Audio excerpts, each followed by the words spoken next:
गणेश और बुढ़िया माई की कथा। एक बुढ़िया थी, वह बहुत ही गरीब और दृष्टिहीन थी। उसके एक बेटा और बहू थे।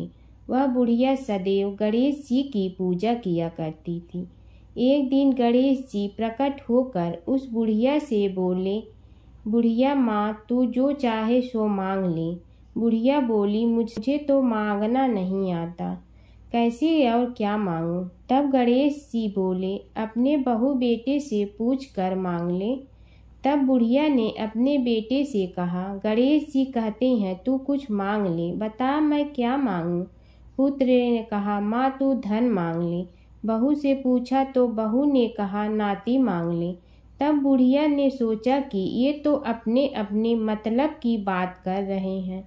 अतः उस बुढ़िया ने पड़ोसन से पूछा तो उन्होंने कहा, बुढ़िया तू तो थोड़े दिन जियोगी, क्यों तू धन मांगो और क्यों नाती मांगे? तू तो अपनी आँखों की रोशनी मांग ले, जिससे तेरी जिंदगी आराम से कट जाए। इस पर बुढ़िया बोली, यदि आप प्रसन्न है तो मुझे 9 करोड़ की माया दे, निरोगी काया दे, अमर सुहाग दे, आँखों की रोशनी दे, नाती दे, पोता दे और सब परिवार को सुख दे और अंत में मोक्ष दे। यह सुनकर तब गणेश जी बोले, बुढ़िया माँ, तुमने तो हमें ठग लिया। फिर भी जो तूने मांगा है वचन के अनुसार सब तुझे मिलेगा।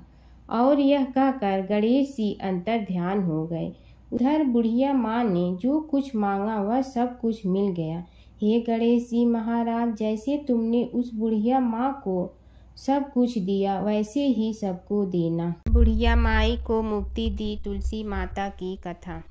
कार्तिक महीने में एक बुढ़िया माई तुलसी जी को सींचती और कहती कि हे तुलसी माता, सत की दाता, मैं तेरा बिडला सींचती हूँ, मुझे बहू दे, पीताम्बर की धोती दे, मीठा मीठा घास दे, बैकुंठा में वास दे, चटक की चाल दे, पटक की मोत दे, चंदन का काठ दे, रानी सा राज दे, दाल भात का भोजन दे, 11 की मौत दे, कृष्ण जी का कंधा दे। तब तुलसी माता यह सुनकर सूखने लगी तो भगवान ने पूछा कि हे तुलसी, तुम क्यों सूख रही हो? तुलसी माता ने कहा कि एक बुढ़िया रोज आती है और यही बात कह जाती है, मैं सब बात तो पूरा कर दूंगी, लेकिन कृष्ण का कंधा कहाँ से लाऊंगी? तो भगवान बोले, जब वो मरेगी तो मैं अपने आप कंधा दे आऊँगा, तू बुढ़िया माई से कह देना। जब बुढ़िया माई मर गई, सब लोग आ गए। जब माई को ले जाने लगे तो वह किसी से न उठी। तब भगवान एक 12 बरस के बालक का रूप धारण करके आए। बालक ने कहा, मैं कान में एक बात कहूँगा तो बुढ़िया माई उठ जाएगी। बालक ने कान में कहा, बुढ़िया माई मन की निकाल ले, पीताम्बर की धोती ले, मीठा मीठा घास ले, बैकुंठा का वास ले, चटक की चाल ले, पटक की मोत ले, कृष्ण जी का कंधा ले। यह सुनकर बुढ़िया माई हल्की हो गई। भगवान ने कंधा दिया और बुढ़िया माई को मुक्ति मिल गई। हे तुलसी माता, जैसे बुढ़िया माई को मुक्ति दी वैसे सबको देना। कार्तिक मास व्रत कथा। किसी गांव में एक बुढ़िया रहती थी और वह कार्तिक का व्रत रखा करती थी। उसके व्रत खोलने के समय कृष्ण भगवान आते और एक कटोरा खिचड़ी का रख कर चले जाते। बुढ़िया के पड़ोस में एक औरत रहती थी। वह हर रोज़ यह देखकर ईर्ष्या करती कि इसका कोई नहीं है, फिर भी इसे खाने के लिए खिचड़ी मिल ही जाती है। एक दिन कार्तिक महीने का स्नान करने बुढ़िया गंगा गई। पीछे से कृष्ण भगवान उसका खिचड़ी का कटोरा रख गए। पड़ोसन ने जब खिचड़ी का कटोरा रखा देखा और देखा कि बुढ़िया नहीं है, तब वह कटोरा उठाकर घर के पिछवाड़े फेंक आई।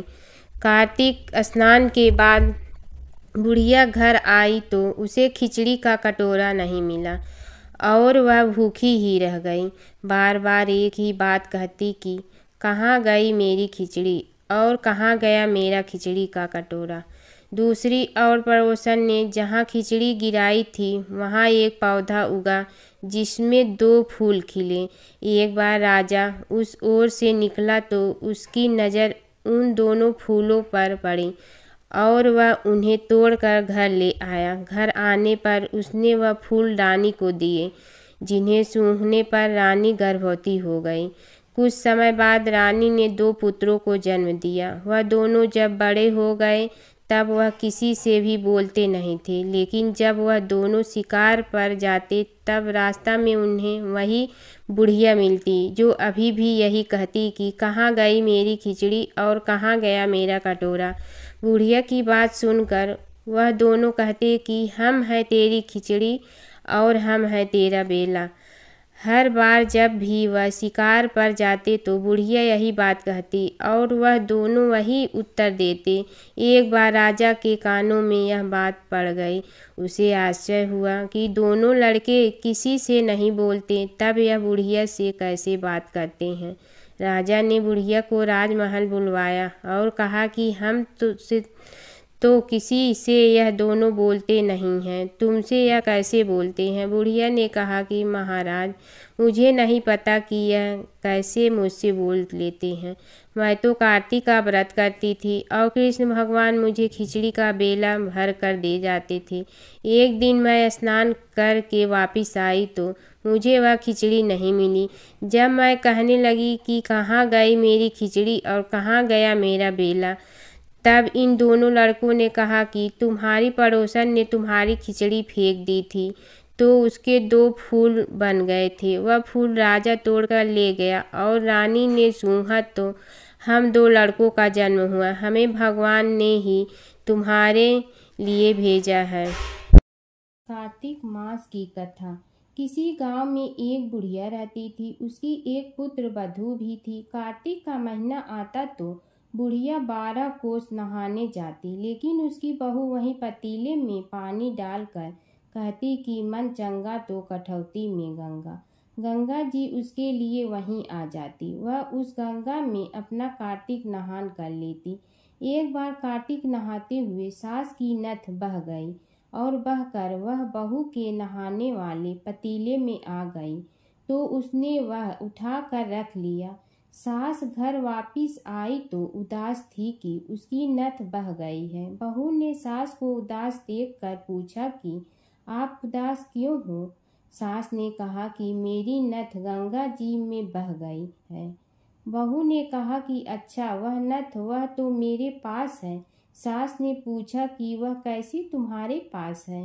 बहू ने कहा कि सासू जी, आप तो 12 कोस कार्तिक नहाने जाती हो, मैं तो यहीं कठौती में पानी डालकर नहाती हूँ कि मन चंगा तो कठौती गंगा, और गंगा जी बहकर मेरे पास आ जाती हैं, जिससे मैं स्नान कर लेती हूँ। आज गंगा जी बहकर आई तो उसी में आपकी नथ भी आ गई, जिसे मैंने उठा कर रख दिया। इस कहानी के बाद कहना चाहिए कि जैसे बहू की आई सभी के आए, लेकिन जैसे सास की आई वैसे किसी की न आए। कार्तिक माह की कथा। किसी गांव में एक बुढ़िया रहती थी और उसका एक बेटा व बहू भी साथ रहते थे। कार्तिक का महीना आया तो बुढ़िया ने बेटे से कहा कि वह कार्तिक स्नान के लिए जाएगी और 1 महीने वहीं रहेगी। यह सुन उसके बेटे ने अपनी पत्नी से कहा कि माँ के लिए 30 लड्डू बना कर दे दो ताकि वह पूजा पाठ कर कुछ खा सके। बहू ने गुस्से में आकर 30 लड्डू बना कर दे दिए। बुढ़िया नदी किनारे कार्तिक स्नान को गई और वहीं एक किनारे पर झोपड़ी बनाकर रहने लगी। बुढ़िया रोज सवेरे उठकर स्नान करती और जैसे ही एक लड्डू निकाल कर खाने लगती तो हनुमान जी बंदर के रूप में आते तो बुढ़िया वह लड्डू खुशी से बंदर को दे देती। इस तरह से कार्तिक का पूरा महीना बीत गया और सभी 30 लड्डू हनुमान जी बंदर के रूप में खा गए। कार्तिक का महीना समाप्त होने पर बुढ़िया वापिस जाने को तैयार हुई तो हनुमान जी प्रकट हो गए। उन्होंने बुढ़िया की उस कुटिया की जगह पर एक आलीशान महल बनवा दिया। बुढ़िया का पूरा महल धन दौलत से भर गया। उसकी काया निरोगी हो गई। अन्न के भंडार से महल भर गया। इतना सब होने पर वह धूमधाम से अपने बेटे के पास गई।